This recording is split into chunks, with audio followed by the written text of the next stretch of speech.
या देवी सर्वभूतेषु मां महागौरीरूपेण संस्थिता नमस्तस्यै नमस्तस्यै नमस्तस्यै नमो नमः। माता दुर्गा आप सबके जीवन में सुख, समृद्धि, स्वास्थ्य और हर प्रकार का कल्याण लेकर आए, यही प्रार्थना करते हैं। शारदीय नवरात्रि के 8वें दिन माता महागौरी के रूप में दुर्गा देवी की पूजा की जाती है। माता महागौरी राहु के ग्रह के ऊपर शासन करती हैं। उन्हें वृषारूढ़ा के नाम से भी जाना जाता है।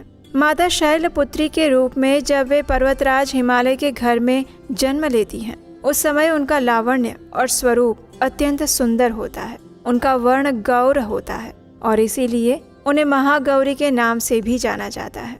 उनके सुंदर वर्ण की तुलना शंख, चंद्रमा और कुंद के श्वेत पुष्पों के साथ की जाती है। माता महागौरी सिर्फ श्वेत वस्त्र धारण करती हैं और इसलिए उन्हें श्वेतांबर धरा के नाम से भी जाना जाता है। नवरात्रि का ये पावन त्योहार माँ दुर्गा की 9 दिनों की शक्ति के स्वरूप की पूजा आराधना की जाती है। ये त्योहार नारी शक्ति का प्रतीक है और नवरात्रि के 9वें दिन देवी दुर्गा के जिस स्वरूप माता महागौरी की पूजा की जाती है, उनका रंग अत्यंत गौर है। आदि शक्ति श्री दुर्गा का अष्टम रूप श्री महागौरी को कठिन तपस्या से ये गौर वर्ण प्राप्त हुआ था, इसलिए उन्हें उज्ज्वला स्वरूपा, महागौरी, धन ऐश्वर्य प्रदायिनी, चैतन्यमयी, त्रैलोक्य पूजनी, मंगला इत्यादि नामों से भी जाना जाता है। शिव पुराण में कहा गया है कि जब माता पार्वती ने महादेव को प्रसन्न करने के लिए कठिन तपस्या की थी, तब उनकी आयु सिर्फ 8 वर्ष की थी। देवी पार्वती का जन्म पर्वतराज हिमालय के घर में हुआ था। 8 वर्ष की आयु में ही उन्हें अपने पूर्व जन्म की घटनाओं का आभास हो चुका था और तभी से वे भगवान शिव को पति रूप में प्राप्त करने के लिए तपस्या करने लगी। तपस्या से देवी पार्वती को महान गौरव प्राप्त हुआ। भगवान शिव ने उन्हें अपनी अर्धांगिनी के रूप में स्वीकार किया। इसलिए नवरात्रि की महाअष्टमी तिथि के दिवस पर महागौरी की पूजा आराधना करके कन्या पूजन किया जाता है और उनको भोजन करवाया जाता है। इस दिन दुर्गा सप्तशती का पाठ करने से अधिक विशेष पुण्य फल की प्राप्ति होती है। इस दिन माँ की कथाओं का श्रवण करने से अनेक गुना अधिक फल मिलता है। माता का स्वरूप गौर वर्ण, श्वेत, शंख, चंद्र और कुंद के फूल समान है। उनके वस्त्र और आभूषण आदि भी श्वेत हैं। उनकी 4 भुजाएं हैं। उनका वाहन वृषभ है। देवी के दाहिने ओर के ऊपर वाले हाथ में अभय मुद्रा है और नीचे वाले हाथ में त्रिशूल है। बाईं ओर के ऊपर वाले हाथ में डमरू और नीचे वाले हाथ में वर मुद्रा है। माँ का स्वभाव अत्यंत शांत और निर्मल है। माँ महागौरी का ध्यान, स्मरण, पूजन,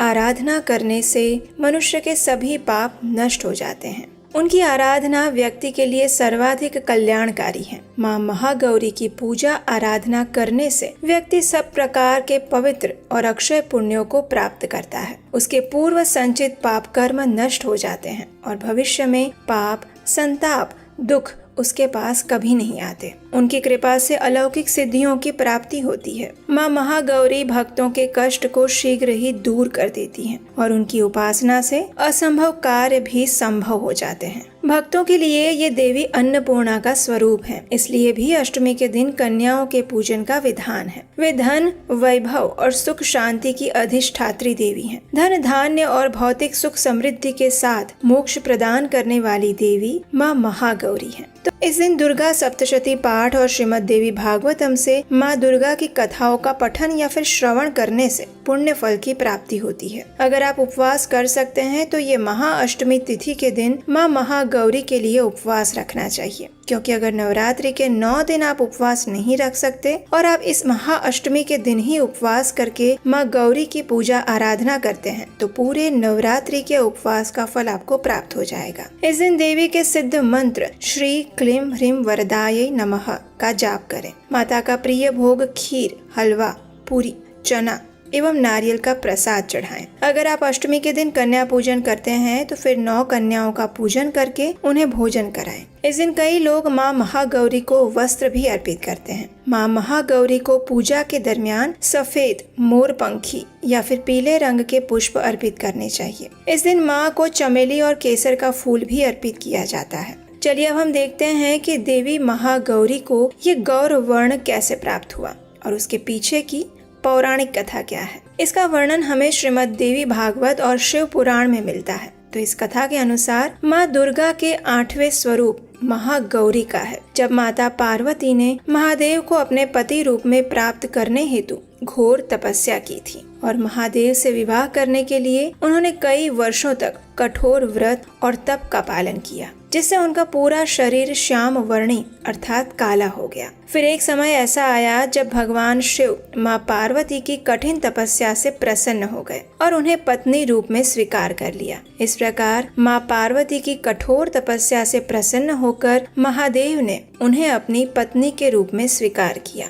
भगवान शिव ने माता पार्वती का गंगा जल से अभिषेक कर उन्हें शुद्ध किया। गंगा जी के स्नान के दरमियान देवी का एक स्वरूप श्याम वर्ण का प्रकट हुआ, जो कौशिकी देवी कहलाई, और वहीं दूसरा स्वरूप चंद्रमा के समान उज्जवल वर्ण का प्रकट हुआ और तपस्या से देवी पार्वती को महान गौरव प्राप्त हुआ, इसलिए उनका नाम महागौरी पड़ा। वर्षों तक किए गए कठिन तप और उसके बाद गंगा जल से किए गए स्नान से माता का रूप अत्यंत गौर वर्ण और कांतिमय हो गया। माँ की आभा एक शंख और चंद्र के समान श्वेत हो गई और इसीलिए उनके अति गौर वर्ण के कारण भी उन्हें देवी महागौरी के नाम से जाना जाता है। देवी महागौरी अमोघ फलदायिनी है और इनकी पूजा से भक्तों के सर्व पाप कर्म धुल जाते हैं और अंत में मोक्ष की प्राप्ति होती है। उनकी कृपा से अलौकिक सिद्धियां भी प्राप्त होती हैं। तो हमें आशा है कि हमारे द्वारा कही गई ये कथा आपको अच्छी लगी होगी और आज की नवरात्रि की अष्टमी तिथि के दिन की महागौरी कथा को हम यहीं समाप्त करते हैं और कल नवरात्रि के 9वें दिन यानी नवरात्रि के अंतिम दिवस की कथा के साथ हम फिर मिलेंगे, नव दुर्गा के 9वें स्वरूप की कथा के साथ। तो इसे सुनने के लिए चैनल को सब्सक्राइब करके रख लीजिए और नोटिफिकेशन ऑन कर लीजिए। इस वीडियो को अपने परिवार और मित्रों को भी शेयर कर सकते हैं, जिससे कि उन्हें भी नवरात्रि के इन पावन दिनों में देवी भगवती की कथा सुनने का पुण्य फल प्राप्त हो सके। तो आइए नवरात्रि के इस शुभ और मंगलकारी दिनों में अब हम श्रवण करते हैं महिषासुर मर्दिनी स्तोत्र के हिंदी अनुवाद का, जिसका श्रवण करने मात्र से देवी दुर्गा की विशेष कृपा प्राप्त की जा सकती है और उसे शुरुआत से लेकर अंत तक पूरा सुना जाता है।